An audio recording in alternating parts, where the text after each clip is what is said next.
Wait, Shekai. start now. My name is Vena from Shekinah Glory Christian International School, and today I have a project to show you. These are 8 glasses of water. We are going to heat these glasses from the glass with the highest water to the glass with the least water. We shall see the glass that has the highest pitch of sound and the lowest.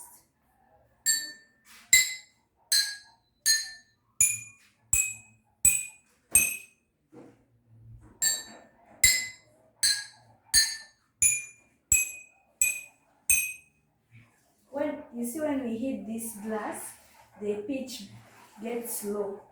But when we heat this glass with the least water, the pitch becomes high.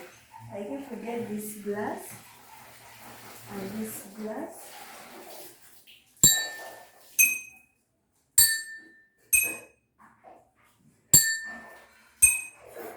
you can see that this glass, its pitch of sound is higher.